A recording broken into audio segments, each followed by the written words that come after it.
Yesterday's broadcast of the Olympic gold medal hockey game between the United States and Canada drew the biggest audience in 30 years. NBC, that 27.6 million people in the U.S. tuned into that game. But how is the NHL going to capitalize on the newfound buzz? Well, Bloomberg's Michele Steele is with NHL Commissioner Gary Bettman to answer that very question. Michele. Yes, we have Commissioner Bettman right here, the guy to ask about hockey today. I heard there was a hockey game yesterday, by the way, Commissioner. Didn't you watch it? Yes, along with a 27.6 million people, 30-year records, as Carol said, for NBC. But here's the thing.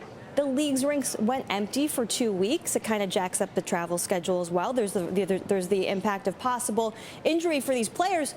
What's going to be the payoff for the NHL? Actually, you understand the issue quite well in terms of this is a balancing act. As wonderful as Vancouver was, they did a great job with the Olympics. The hockey tournament was spectacular.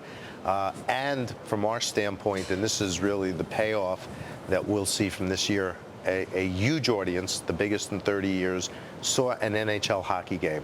This was an NHL arena, NHL ice, NHL rules, NHL officials, and NHL players. So that raises the question, why not commit to Sochi now? Why not commit to 2014? Use this momentum, build excitement.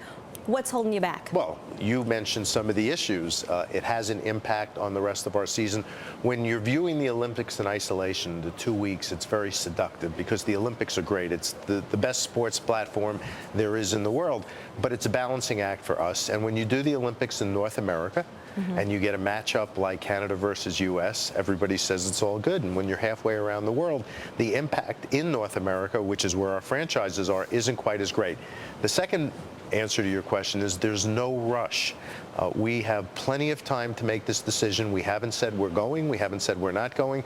But they don't even have broadcasters lined up for 2014 yet. So I think there's plenty of time for us to make this decision. And it's a decision we make jointly with our Players Association. With the players and with the owners. And Team USA GM Brian Burke has said there have been some owners who have simply said, we don't want to do another Olympics after this one. The history of non-North American Olympic Games has not been great as far as ratings and exposure for the NHL. So what kind of conditions would you like to see on the ground that would make it more attractive for the league? There are things that we can do differently, and I'm not going to be specific now because these are discussions that we have to have with the International Olympic Committee and the International Ice Hockey Federation, the governing body for amateur hockey.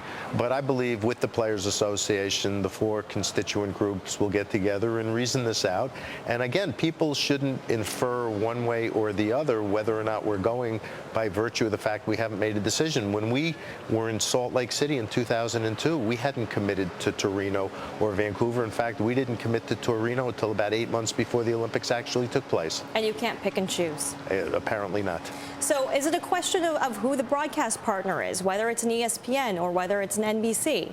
I think it's a question of a whole host of factors. We commit our players. 140 players went.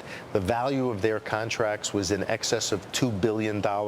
This is a major commitment for us, and I think instead of just being invited guests, we need to have a little bit more control over what goes on. Interesting. And very quickly here, what kind of carryover might we see as far as ratings are concerned for the NHL this season? How can you leverage this kind of interest? Are we going to see more ratings for the Stanley Cup, for instance? We hope so. Based on the fact that what people saw yesterday was NHL hockey, our hope is that they're going to want to see more.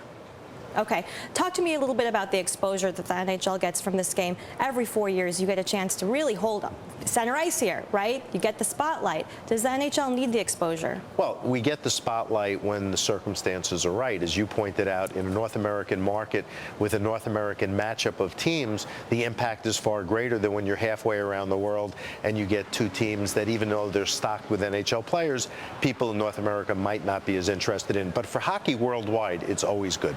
Talk to me a little bit about a Hockey World Cup, given the interest in this kind of international matchup, or do you see that expanding at all? Well, we've done them in the past, and that's something we've been in discussions with the Players Association with.